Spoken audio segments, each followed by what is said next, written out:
Pastor Mutesi na Pastor CLAUDE ndamunenga mbibutse katakira abakozi b'Imana ahubwo bamaze kuva muri societe y'abakozi b'Imana kuko nta mukozi w'Imana ugira amagambo nkayo ahubwo bareke kwangiriza imitima y'abakozi b'Imana ndetse n'iyabizera Kristo kuko bamaze kuva mu rugendo bamaze kuva mu nzira ahubwo bano bantu batwishe n'igihe kirekire baraturwanya twagira ngo dukorere Imana tuvuge Imana neza bakaturwanya kugira ngo batumanure kubera ko turi mu kuvuga ku buzahabza igihe cyageze kugira ngo noneho Imana yorose rizo batwikiriye nitumara tuvuga Imana noneho neza ibintu bimeze ntacyo bantwara reka mvuge ku makuru vuga bimwe dushaka amakuru ye hopetiza lande kotasema hotiki sairi mazalande kosega holi peridi kosega hotiza lamidi masemani holi zalande kotasa ega hari umuntu wegeze uvuga igihe kimwe ijambo ravuga ngo uyu muntu runaka agende gakeya ikibuga caranyirije ni kiramutse kinyereye ndi mukuri ndaco bitwaye reka nkubwire ubusambanyi bugwi ntibukiri mu bapaga bwuze mu bitwa ngo n'abakozi b'Imana ariko uyu mwaka Imana ije gutwiku wewe muhanuzi wowe wishanye ibintu bibi kandi uzi neza kuri kubabaza Imana Imana ije kugushyira ku karubanda ntabwo uzongera ku Imana yaragucyashye kenshi ijambo ravuga ngo ucyaho kenshi agashinga ijosi azavunagurika tungu kandi ntakizamukisa abo nabo irababanukiye Imana irabasiye urikarakasa ugatitira kuri social media ugatitira ariko Imana ubwa ije guhangana nawe icyuri cyo cyose uje kuri cyano kuri social media umeze nk'uvuye mu ishyamba bisaragucaza Imana irakuzahura Imana kukuzahura kugira ngo yuko neza y'Imana utangiye gukora ibyaha ubigereka ku bindi ariko sha Imana ije kukuzimya Imana ije kukumanura hasi Imana iraje hayiwewe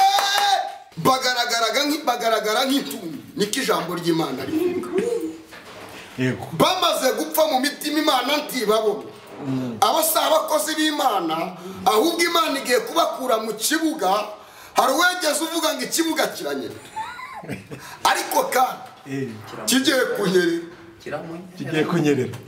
kunyerera ni ngombwa kugira ngo kinyerere kuko Imana ibabajwe n'ibikorwa byiwe bibi Imana ibabajwe n'ibikorwa bibi by'abakozi b'Imana bakora bene ibyo ngibyo rero gukorera Imana rero ubusambanyi buboneka witwa ngo n'abapastoro ni ikigaragara cyo ko Imana ikubashyira ku karubanda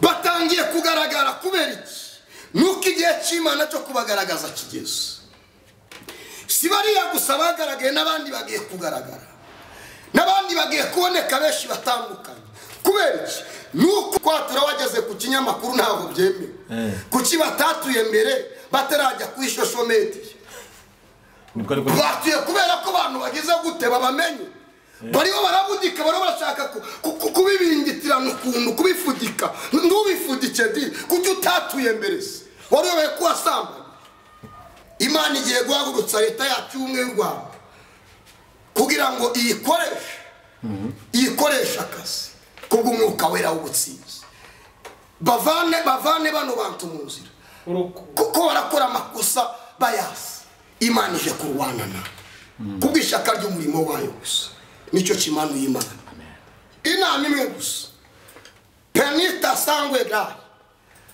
elolasa lande kosega hote peridima uko kwishira hejuru ukaheba umanutse gatoya winginga Imana uce bugufi ariko ntudaca bugufi peti elase gari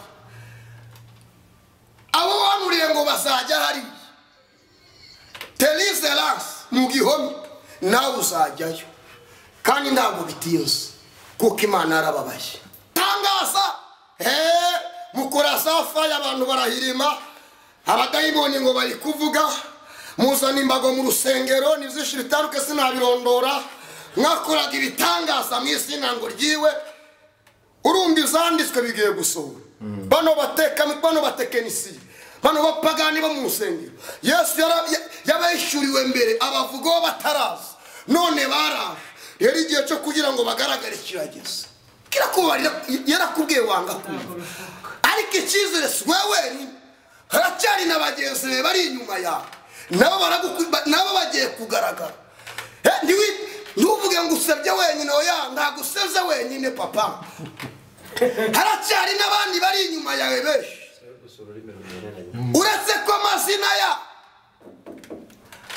amazina yabo nayo ari inyuma.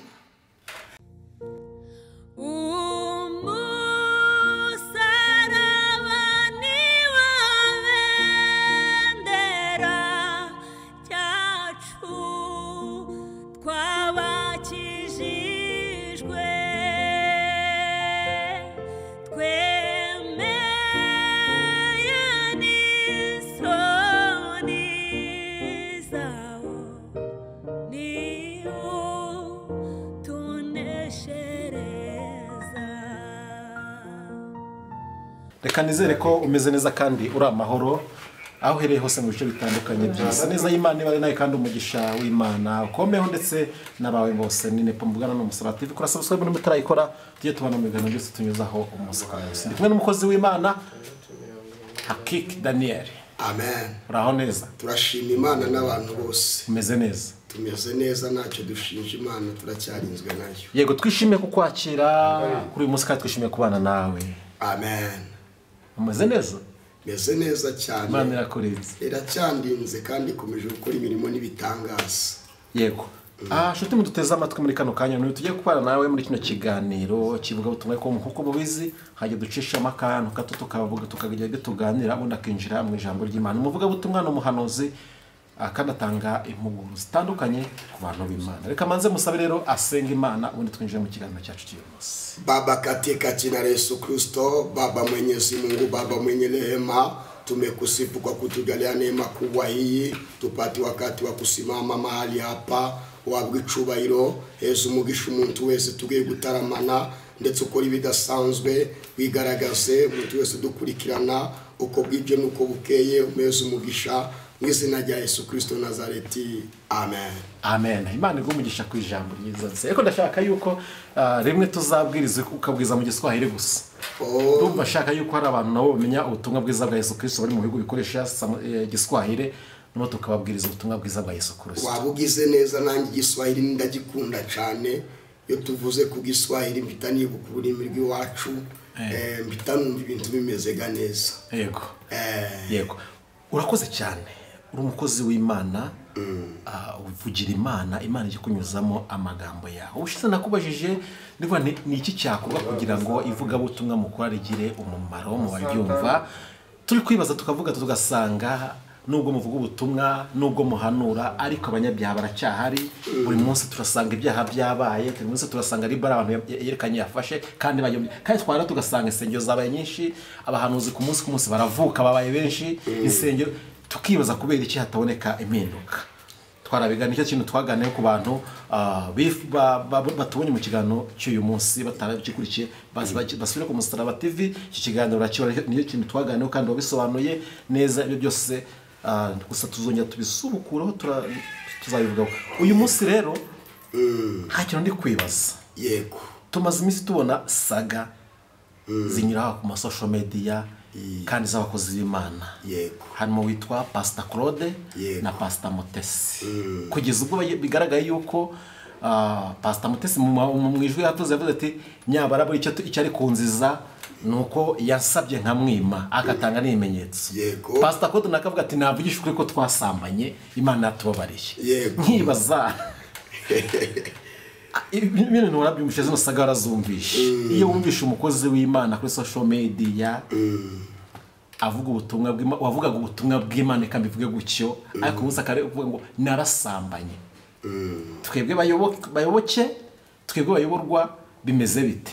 tajya kugira amagambo makeya uvuga kuri izi saga zaye ese uzibona gute mu mwuka cyangwa se nk'umusesenguzi cyangwa umukozi w'Imana mugenzi wabo wabibonye ute wabyakiye gute byaguhaye irihe somo cyangwa isomo watanga ku babibonye? Mbo icyambere ndanenga Pastor Mutesi na Pastor CLAUDE ndamunenga mbibutse ko atakira abakozi b'Imana ahubwo bamaze kuva muri sosiyete y'abakozi b'Imana kuko nta mukozi w'Imana ugira amagambo nkayo ahubwo bareke kwangiriza imitima y'abakozi b'Imana ndetse n'iyabizera Kristo kuko bamaze kuva mu rugendo bamaze kuva mu nzira ahubwo ko barakorera Satani ntabwo ari Imana.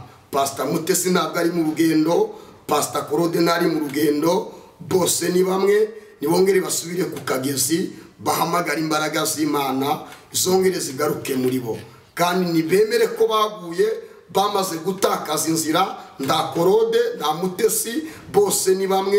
Impamvu niyihe nuko bose ibimenyetso bigaragaza ko bose badahaye bakorera Imana ahubwo ko barasenya imitima y'abantu bitewe n'amagambo ava mu kanwa kabo. Yego nuvuga gutyo abantu bari bugire ikibazo uretse amajwi Pastor Mutesi yasohoye avuga ati ngewe icyo uzi ko hamanje Mutesi abura umukunzi we arita Imana navuga ati ntago yapfushije biki cyane cyane mu nkuru zagiye zigaragaramo n'uwo mupasiteri avuga ati ntago ari umugabo we biki ariko wareba ukabona rero hari ikintu bashobora kuba bapfa. Mu minsi mikeya Pastor Mutesi asohora amajwi avuga ati icya nziza yaransabye ko sinamwemereye umukozi w'Imana umukozi w'Imana. Pastor Mutesi ntago yemeye yuko baryamanye ahubwo avuga ko icyamuziza aho yamusabye ko baryamana akabyanga akavuga n'ibyo yagiye amushukisha kugeza umunsi ukabona n'abandi bantu baca ku ma social media yavuga ati nanjye Pastor CLAUDE yaransabye ibiki nanjye twararyamanye. Iyo ubonye umukozi w'Imana w'umusambanyi reka mbivuge mu izina gutyo yego nuvuga ngo bose ni bamwe ntago abantu muri bubyumve kimwe hari gutera amabuye cyane kuko kugeza uyu munsi wabyemeye ni Pastor CLAUDE ko muteza avuga ati nje ntabyo nakoze. Bamwe akavuga ati impamvu Pastor Mutesi CLAUDE abyemeye ari kugira ngo agigira umwere yerekane ko narunaka yagikoze ariko rero bakeka n'abandi bagore bose ibi bintu bibonye abakozi b'Imana pastor niba mu pastor hinjiye mu buraya hinjiye mu busambanyi ninde mukozi w'Imana tuzemera tuzayoboka nde tuzemera uw'Imana igiye guhagurutsa ninde barahari haracyari 2000 bitarapfukamira bayari bitandukanye n'uwo bitandukanye n'abandi haracyari abana b'Imana Daniel ndi mu b'Imana ihagurukije n'abandi batandukanye rero baracyari abakozi b'Imana n'umujinya n'ifuhe ryo mu mwuka yego benabo ngabo bagaragara nk'itungo niko ijambo ry'Imana rivuga yego bamaze gupfa mu mitima Imana ntibabona abasaba abakozi b'Imana ahubwo Imana igiye kubakura mu kibuga hari uwegeze uvuga ngo ikibuga kiranyerera ariko kandi kigiye kunyerera ni ngombwa kugira ngo kinyerere kuko Imana ibabajwe n'ibikorwa byiwe bibi. Imana ibabajwe n'ibikorwa bibi by'abakozi b'Imana bakora bene ibyo ngibyo. Rero gukorera Imana nuko ukunda Imana gukunda Imana no gukunda iz'Imana ikunda ninde yagutumye kuja gusambana kandi uri umukozi w'Imana ntabwo uri umukozi w'Imana ahubwo uri umukozi wa sekibi. Rero Imana irakumanukiye kugira ngo ihangane nawe yego uragaragaza ko ukijijwe ariko nyamara Imana ntibibona ugaragaza ko uri umwere ariko Imana ntabyihaye kubona. Rero nawe Mutesi wambazaga ko uwo Mutesi nge sinaganira na Mutesi ndana nambaye ngira ndaniyo keneye gutunga ariko ikigaragara cyo nawe si umukozi w'Imana. Impamvu atari umukozi w'Imana yego nimba atabasha kwihanganira amagambo yavuzwe si umukozi w'Imana. Umukozi w'Imana ni uwihangana. Ijambo ryaravuze ngo ukeneye kwambara ikamba niko Yakobo yahanuye. Yakobo igice cya 12 hahirwa umuntu wihanganira ibimugerageza kuko namara kwemerwa azambikwa ikamba ry'ubugingo. Rero niba mutesi atihangana ntabwo akeneye ikamba ry'ubugingo, si umukozi w'Imana, yamaze kuva mu nzira. Rero ubusambanyi buboneka witwa ngo ni abapasitoro ni ikigaragara cyo ko Imana iri kubashyira ku karubanda. Batangiye kugaragara kubera iki? Nuko igihe cy'Imana cyo kubagaragaza kigeze. Si bariya gusa bagaragaye, n'abandi bagiye kugaragara, n'abandi bagiye kuboneka benshi batandukanye. Kubera iki? Nuko iherezo ryabo rirageze. Ntacyatuma rero Imana itabagaragaza. Mbwire n'abandi bakihishe bakiri mu kwikora bafuditse bihishahisha, n'Imana irabamanukiye. Kandi niko bimeze. Ijambo ryaravuze ngo icyakoreye mu bwihisho kizajya ahagaragara. Icyo wakoreye mu nzu indani wihishe kizajya hejuru yayo. Yego. Uretse Imana ikora akazi kayo. Rero ikigaragara cyo si abakozi b'Imana abo ngabo, ni ababikoze biyoberanya, ariko igihe kirageze kugira ngo Imana ibashyire ku karubanda. Ibavanemo ibegezeyo ni ibirura, ikubite yegeze hirya, Imana yicaza we yateguye kwicaza. Niko bimeze. Tuzamenya gute ko yabicaje ko bose baza gukora abakozi b'Imana ejo bagahinduka? Impamvu tuzamenya ko ari Imana yabicazwe, impamvu ya mbere ni ibikorwa byabo bibi. Nukorana, ijambo ryaravuze ngo ibihembo by'izahanura. Imana iraje kubarangiza kubera izaha byabo. Ikizatubwira ko ari Imana rero ni ukubera ko bababaje Imana. Imana ntabwo ikunda icyaha. Yego. Imana ikunda umunyazaha wemeye guca bugufi akihana. Hari dayimoni wije witwa Ruhumuriza mu bantu. Dayimoni Ruhumuriza yitwa Ruhumuriza. Abantu baye bakora izaha bamara bakihumuriza ngo Yesu ngo yarangije byose, ngo ndamutse natuye nipo yabibona gute, ndamutse natuye nihanye mwene data yabibona gute. Ruhumuriza kamamuhumuriza akavuga ngo tuzi Imana yarangije byose, arega kwihana ni mu mutima tuza, Yesu yarabibambuye ku musaraba. Uwo ni Ruhumuriza wateye abakozi b'Imana. Ntibacemera guca bugufi, bumva ko nibaramuka batuye icyaha bazaba bitesha abantu, bitesha agaciro. Ariko agaciro wagira utubaha Imana nayo igiye kukagutesha mu izina rya Yesu. Imana igiye kukwambura mu makositimu, ayo makote wambaraga kuwa mbere, kuwa kabiri, kuwa gatatu, izo z'igiciro wambaraga, Imana igiye kubikwambura wambara incocero. Nebukadinezari yegeze akina n'Imana,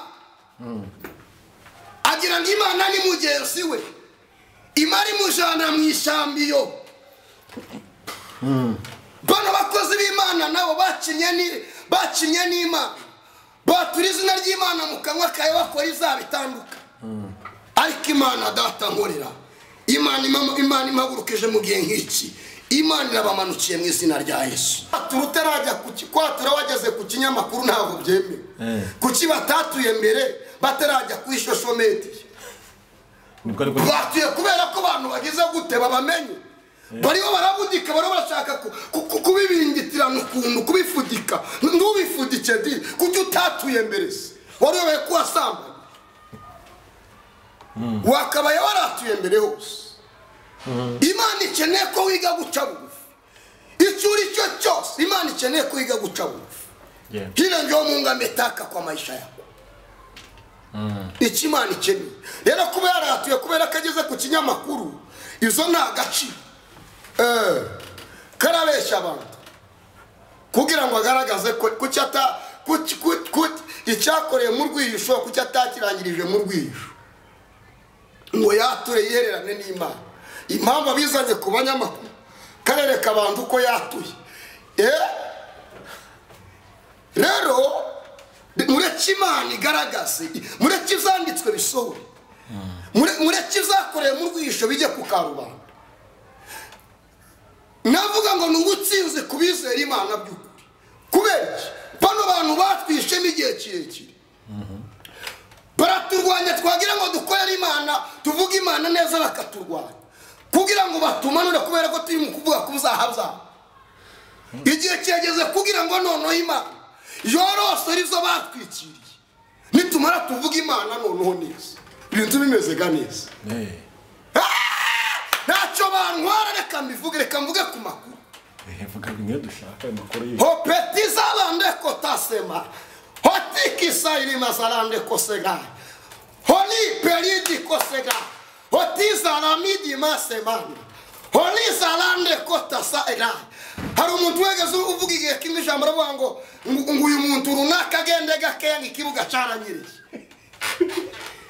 nikiramutse kinyereye ndi mukuri ndaco bitwaye nakemera nkanyerera imana ikamizutsa naje kama nguganisa ariko nikinyerera ndi mu matiku ni mu mafuti uzatega agatuza kinyerera hoteza lande kosidikitasema ola pelisa lande kokisidi masegra hoteko salame riselande kosegra mwacinye n'imana igihe kirekire ola pelide zalande kosegra tila etalaza idikita sangaya shetila beliza lande kosegra n'ubutsinzi kubera b'imana n'ubutsinzi kubera b'imana kuko birakwiye ko niba bemuzira dutambutse ubutumwa bw'imana nibegera baze kwihana n'ubundi ijambo ryaravuze ngo igiti cyose gitera imbuto ijambo rya mbere Yesu yavuze ngo kiracika kikama kitabwa mu muriro ikintu cyageze mu muriro kiza cyamagisha kigakongoka cyose ni abidire imana ikora igitangaza amen impamvu yari yarisha abahanuzi 400 na baba ya nuko bari barabesha imana igihe kirekire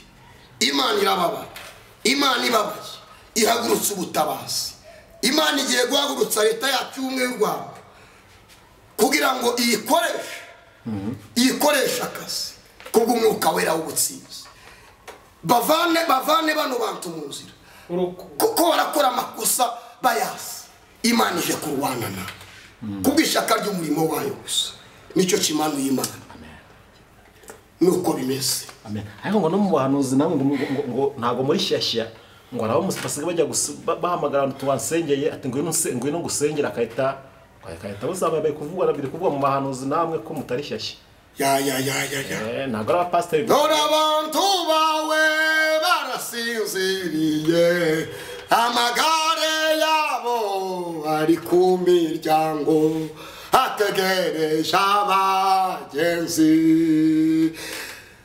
abo bose bakora bene izo ngizo umugabane waba ari mu nyasha yakuwe reka nkubwire ubusambanyi ntibukiri mu bapaga bwuzuye mu bitwa ngo ni abakozi b'imana ariko uyu mwaka imana ije gutwika wowe wa muhanuzi wowe wihishanye ibintu bibi kandi uzi neza kuri kubabaza imana imana ije kugushyira ku karubanda ntabwo uzongera imana yaragucyashye kenshi ijambo riravuga ngo ucyaho kenshi agashinga ijosi azavunagurika atungo kandi ntakizamukiza abo nabo imana data irabaziye ije guhangana nabo Bwana sifiwe amen Bwana sifiwe amen Bwana sifiwe haleluya imana irababanukiye imana irabasiye urikarakasa ugatitira kuri social media ugatitira ariko imana ubwayo ije guhangana nawe icyo uri cyo cyose uje kuri cano kuri social media umeze nk'uvuye mu ishyamba zaragucaza imana irakuzahura imana kukuzahura kugira ngo yukiwe neza y'imana utangiye gukora ibyaha ubigereka ku bindi ariko sha imana ije kukuzimya imana ije kukumanura hasi imana iraje hayiwewe imana ije kukubika hasi ugiye kubona imana idakinishwa ugiye kubona gukora kw'imana yego nakugira inama imwe gusa penita sangwe gari elora salande kosega hote peridima uko kwishyira hejuru ukaheba umanutse gatoya winginga Imana uce bugufi, ariko ntudaca bugufi. Petit elance gaye abo wanuriye ngo bazajya hari Telize elance mu gihome nawe uzajyayo, kandi ntabwo bitinze kuko Imana yarababaye. Niko bimeze. Agiye mutamutambutsa ubuhanuzi nkuko cyangwa se ubutumwa Imana ibahaye, abantu bakandika muri komenti bakagira ikibazo bate ko mutari mumeze nk'abari ufite umuntu bari kubwira ko turi kubyumva mukatuvangavanga. Ese wakumva nawe ukuntu uri gutambutsa message yagira ngo hari umuntu uri gutunga urutoki Imana ikuguhishorera? So umuntu mbwiye umwe ni benshi ndi kubwira, umubare wabo simvuza amazina yabo, barahari bariyizi, Imana irabazi. Nawe nubwo ukurikirana kino kiganiro baragukomerekeje urabizi, rero reka Imana ibashyire ku karubanda. Barahari etarazalande kotega amazina yabo Imana irayazi. Singene kuyatangaza kuri social media, no, sico nahamagariye.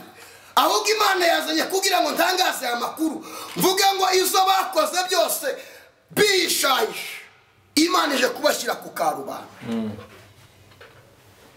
Penita sega olazalande kotase, Imana ije gukora akazi ka, Imana ije kubashyira ku karubanda.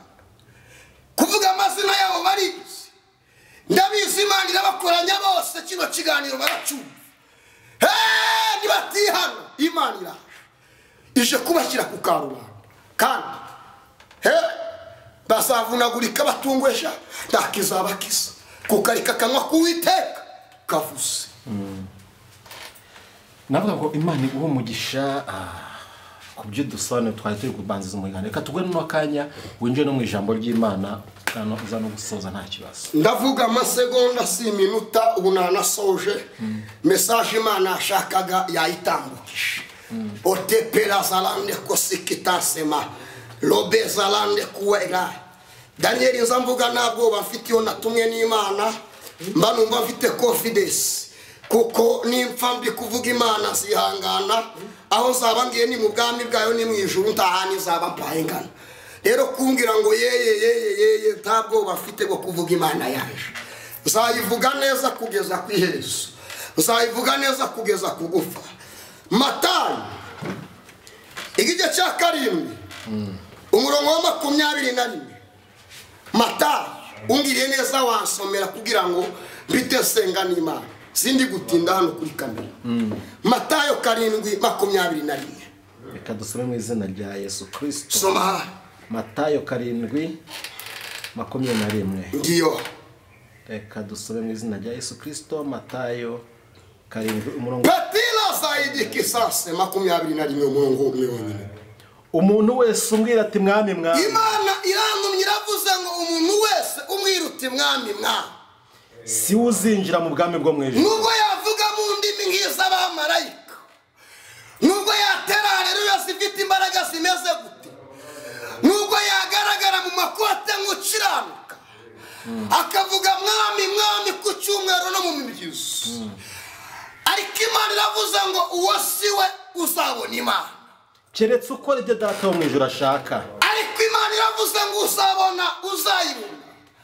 Uzaje mu bwami bw'Imana n'umuntu umwe gusa, udafite ubusambanyi umutima, udafite amatiku, udafite ishari, udafite izangano, udafite urwangano, utishyira hejuru, utikakaza, udafite ubugome butandukanye. Uyu niwe ukora izo gukiranuka, uyu niwe uzajya mu bwami bw'Imana. Benshi bazambaza kuri uwo munsi bati mwami. Benshi bagiye kunyambaza ku munsi Imana imanukiye, bagiye ngo kuyambaza ngo mwami mwami. Ntitwahanuraga mu izina ryawe? Twarahanuye ayiwe, abantu bagiye kuvuga ngo twarahanuye mu izina ryawe. Ntitwirukanaga abadayimoni mu izina ryawe? Twavuze mu ndimi twirukana abadayimoni mu izina ryawe.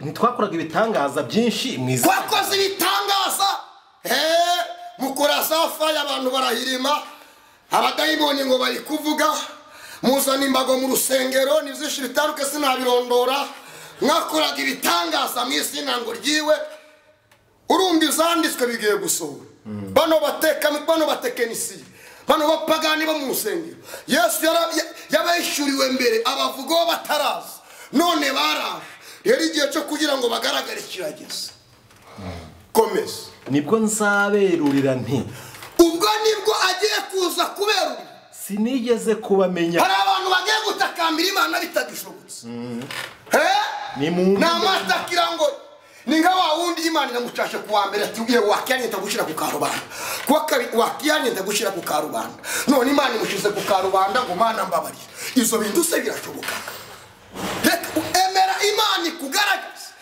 yarakuburiye kenshi wanga kugira gute wanga kumva none ngikubabarire gute se kirakubarira yarakubwiye wanga kumva ariko icyizere wewe haracyari n'abagenzi be bari inyuma yawe nabo bagiye kugaragara ntuvuge ngo usebye wenyine oya ntabwo usebye wenyine papa haracyari n'abandi bari inyuma yawe benshi uretse ko amazina yabo nayo ari inyuma bose Imana igiye kubagaragariza icyayi bigiye kumenyekana bitajulikana Mungu ambao umetumikia bitajulikana usiwasiwase maneno ni bitajulikana ule Mungu wa mpinga ameshuka kukuonesha mataifa na mataifa bigiye kumenyeka mwese amazina yanyu Imana irayasi naje nimba nkora nihishahisha mbundikiza naje bizamenyekana